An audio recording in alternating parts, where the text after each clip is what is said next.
আসসালামু আলাইকুম, সকলকে সালাম শুভেচ্ছা। আশা করি সবাই ভালো আছেন এবং নিরাপদে আছেন। আবারও হাজির হয়েছি আরেকটি চমৎকার প্রশ্নের উত্তর নিয়ে। এই প্রশ্নটি সর্বশেষ প্রাথমিক সহকারী শিক্ষক নিয়োগ পরীক্ষায় এসেছে। প্রশ্নটি দেখে অনেকে কনফিউজড হয়ে যাবে। যেমন প্রথমত আমার কাছেও কিছুটা খটকা লেগেছিল। চলো তাহলে কথা না বাড়িয়ে মূল ভিডিওতে চলে যাই। প্রশ্নটি হলো, if the price is low, demand, অর্থাৎ এটি একটি কন্ডিশনাল সেন্টেন্স, বাংলায় যেটাকে আমরা বলি শর্তযুক্ত বাক্য। যদি গঠন বিবেচনা করি তাহলে এটি পাস্ট কন্ডিশনাল রয়েছে। প্রথম অংশটি অর্থাৎ ইফ যুক্ত অংশটি প্রেজেন্ট ইনডিফিনিট টেন্সে রয়েছে, আর পরবর্তী অংশটি আমাদেরকে সম্পূর্ণ করতে হবে ফিউচার ইনডিফিনিট টেন্সে। অপশন হিসেবে রয়েছে will be increased, option B যেটি আছে উইল ইনক্রিজ, অপশন সি অর্থাৎ গ এটি আছে ইজ ইনক্রিজড, আর অপশন ঘ যেটি রয়েছে উড বি ইনক্রিজড। তাহলে আমরা কোনটাকে সঠিক উত্তর হিসেবে ধরবো? অনেকে আবার এটাকে অপশন গ হিসেবে চিহ্নিত করতে চাইবেন। এর পেছনে কারণ রয়েছে। 4 প্রকারের কন্ডিশনাল সেন্টেন্স আমরা পাই। প্রথম যে প্রকারটি রয়েছে সেটি হচ্ছে জিরো কন্ডিশনাল। জিরো কন্ডিশনালের মধ্যে যে শর্তগুলো থাকে সেই শর্তগুলো অবশ্যই পূরণ হবে, আর ফার্স্ট কন্ডিশনালের মধ্যে যে শর্তগুলো থাকে সেই শর্তগুলো পূরণ এটি নির্ভর করে ডুয়ার অর্থাৎ যিনি কাজ করবেন তার উপর। যেমন এখানে যে তথ্যটি আমরা পাচ্ছি, if the price is low, যদি কোনো পণ্যের দামটা কমে যায়, ডিমান্ড তার চাহিদা কিন্তু বেড়ে যায়। আসলে এইটা যদি আমরা অর্থগত দিক থেকে বিবেচনা করি তাহলে এটা সবার কাছে এরকমটা মনে হবে, এটা জিরো কন্ডিশনাল, অর্থাৎ কাজটি ঘটবেই। জিরো কন্ডিশনালের আরো কিছু উদাহরণ আমরা দিতে পারি।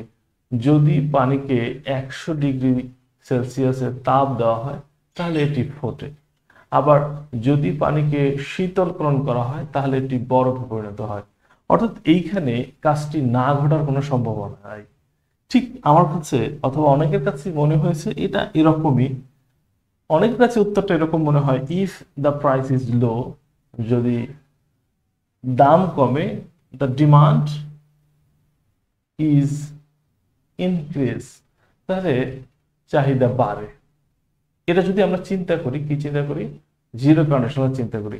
বাট অপশনের কোথাও কিন্তু জিরো কন্ডিশনাল হিসেবে চিন্তা করার সুযোগ নেই।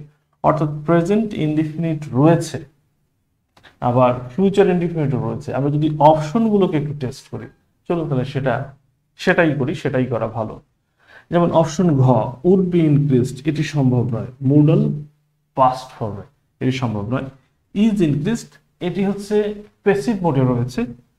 উইল ইনক্রিজ, দাম বাড়বে, এটি অ্যাক্টিভ মোডে আছে এবং এটা ফিউচার ইনডিফিনিট টেন্সে আছে। আর ক নম্বরে যেটি রয়েছে উইল বি ইনক্রিজড, এটাও কিন্তু ফিউচার ইনডিফিনিটে আছে, তবে এটি প্যাসিভ মোডে রয়েছে। যদি কোনো কিছুর কোনো পণ্যের দাম কমে তাহলে চাহিদা উইল বি ইনক্রিজ মানে বাড়ানো হবে, কারো দ্বারা বাড়ানো হবে। আসলে না, এটা আমরা উত্তর হিসেবে নিতে পারি না। উইল ইনক্রিজ, দাম বাড়বে, আমরা বলি কিন্তু দাম বাড়ে এটাও বলি, দাম বাড়বে এটাও বলি। ইজ ইনক্রিজড অর্থাৎ এটা প্রেজেন্ট ইনডিফিনিট টেন্সে নো প্রবলেম, বাট এটা প্যাসিভ মোডে রয়েছে, এটি নেওয়া সম্ভব নয়।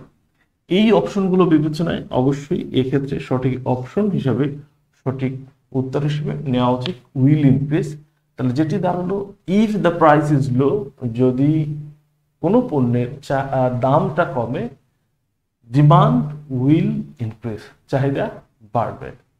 আশা করি সমস্ত কনফিউশন ক্লিয়ার হয়ে গেছে। ভবিষ্যতে যখন কোনো পরীক্ষায় এই প্রশ্নটি আসবে আর ভুল করার কোনো চান্স থাকবে। আবারও দেখা হবে নতুন কোনো ভিডিও নিয়ে। সে পর্যন্ত সবাই ভালো থাকুন। আর একটু কথা, ইংরেজির যে কোনো প্রশ্ন নিয়ে যদি আপনার খটকা লাগে আমাকে ইনবক্স করতে পারেন। আমি এরকম ছোট ছোট ভিডিও করে অবশ্যই সেগুলো উত্তর দেওয়ার চেষ্টা করব। আল্লাহ হাফেজ।